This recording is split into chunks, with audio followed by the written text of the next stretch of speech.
Hi, and welcome to the first episode of Mike vs. Kitchen, the show where I give myself, Mike, some kitchen challenges with the hope of a delicious outcome or maybe learning something new. So, let's get started. For this first episode, I wanted to go back to my roots a little and give myself the challenge of making some shortbread. Shortbread is a traditional Scottish dish and has been around forever. It has been made since the 12th century, but was popularized by Mary, Queen of Scots in the 16th century. The nice thing about shortbread is it's a very versatile dish. You can either keep it traditional and plain, or you can add any sort of filling, toppings, or whatever you want. It's versatile, it's easy, you can't really stuff it up. Except, watch me. Since I'm a little bit of a purist, I'm going to be trying to make a traditional shortbread. No fancy nothings. So yeah, let's get started. The recipe I'm going to be using is an old family recipe, which consists of the traditional elements of shortbread. These elements being butter, icing sugar, flour, and Maizena. The link will be in the description below, so don't worry about that. In this recipe, you're going to need 100 grams of butter, 60 grams of icing sugar, 180 grams of flour, and then 60 grams of Maizena, which is corn flour. Let's get started. Step one is to mix the dry ingredients together. These are the icing sugar, flour, and corn flour. Okay, I'm using a vintage scale. Believe it or not, I actually got this from my grandmother too. After she passed away, I got this scale, which was really awesome. I'm not complaining about it. Okay, so 60 grams of this.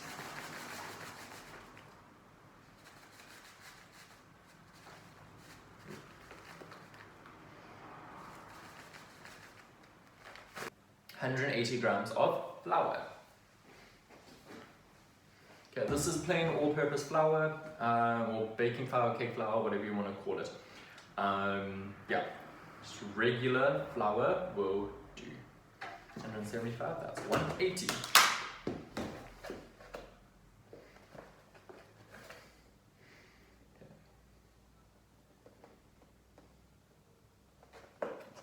Come on, get out. Don't want this to all come crashing down, because that's just my luck. Nothing will come out, nothing will come out, nothing will come out. And then all of a sudden, out of nowhere, it's like a flour avalanche and it will go everywhere, because that's my luck. Okay. Ooh. Probably take that out. There we go. Perfect. Next is the 60 grams of corn flour. In South Africa, we call this Maizena, but yeah, it's regular corn flour. Okay, 60 grams.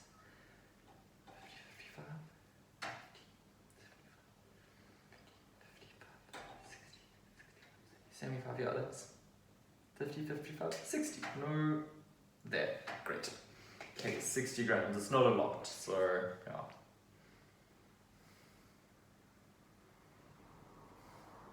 Okay, balance, balance, balance, balance, balance. Little bit more.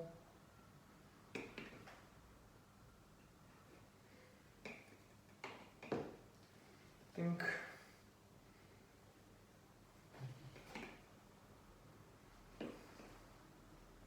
There we go.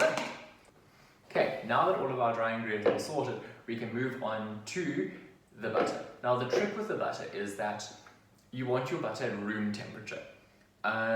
If it is too hard, it will not combine. If it is completely melted, your consistency is going to be wrong in the long run. So yeah, you have to find that happy medium of room temperature butter so it will combine nice and easily without being liquid. I've had my butter standing out for a little while now.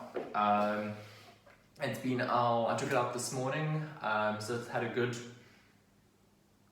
6 hours, I'd say, of room temperature. Okay, so we want 180 grams of butter. Okay, it's equal parts with the flour. Okay, so let's see. Oh wait, nope. Nope, it helps if I set my scale first. 175, 180. Nope, more than that.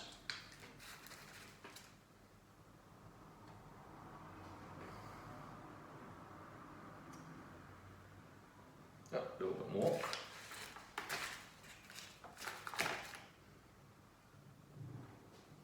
Now what we want to do is we're going to take our butter and cut it into pieces. This just helps with the mixing process and speeds it up a little.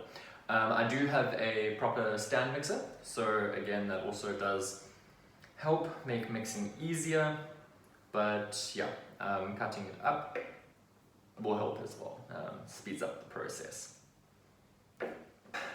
Let's get this mixing. Okay, now that our ingredients are mixed together, we can take it out of the bowl, press it or roll it, and cut it into shapes to be put on our tray. This is part of the fun part. This is where you can get creative and use any sort of cookie cutter or shape that you want. I'm a little bit limited in the fact that my kitchen supplies are, well, limited. So yeah, I will be rolling and just cutting into circles, but here goes. It's always good to prep your surface that you're going to be rolling on with a little bit of flour so your dough does not stick.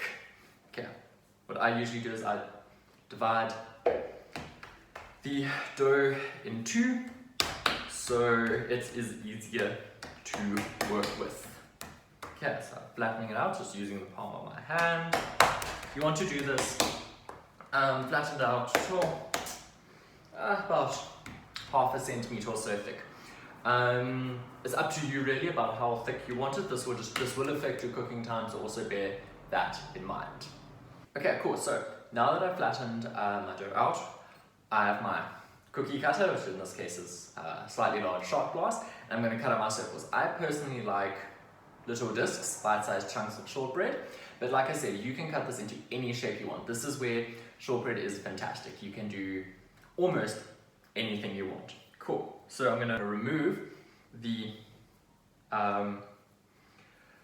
outside pieces of dough, and I'm going to pick them up.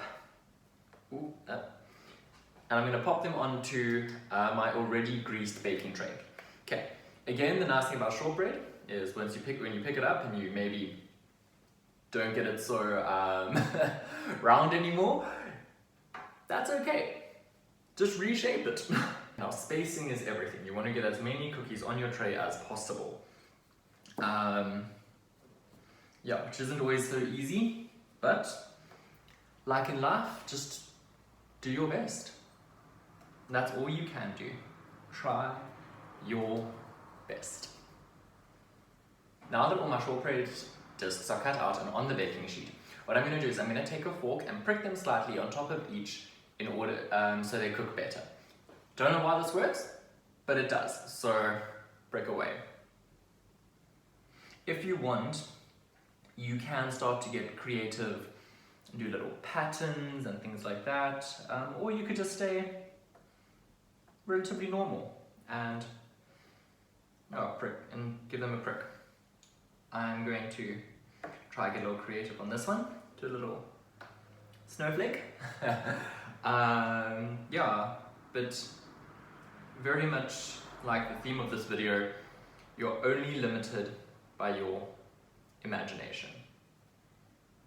Thank you, Mary Queen of Scots. Now that my shortbread biscuits are pricked, what I'm going to do is I'm going to put them in the fridge for about 15 to 20 minutes just to chill them before I put them in the oven. This helps hold its shape and gives you a nice round shortbread biscuit when you take it out the oven. Let's go.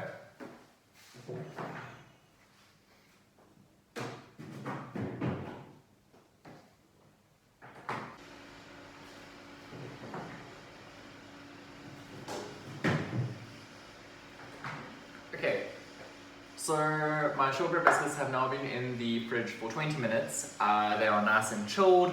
What I'm going to do is I'm going to put them in the oven at 160 degrees for 30 minutes on the middle shelf. The shortbread biscuits won't really get golden brown, but they will get slightly darker in color. If they get to golden brown, you burnt them. So let's hopefully not let them get there. Okay, let's pop them in the oven and see what happens.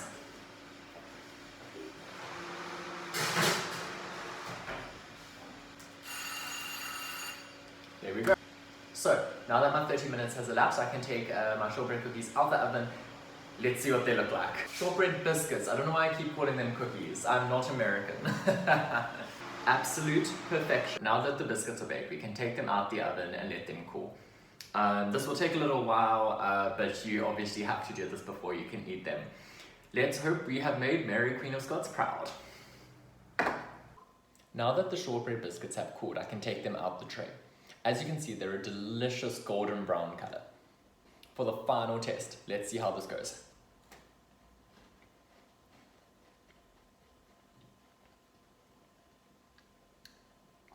Perfection. I think Mary Queen of Scots would be proud. As previously mentioned, all the info from this recipe will be down below in the description, so never fear, the recipe will be near. After careful consideration, the judges' results are in. Turns out this round goes to Mike, so that makes it Mike 1, Kitchen 0. Anyway, I hope you enjoyed this episode and I hope you will tune in for the next one. Not sure what it's going to be yet, but stay posted. Keep safe out there. Bye.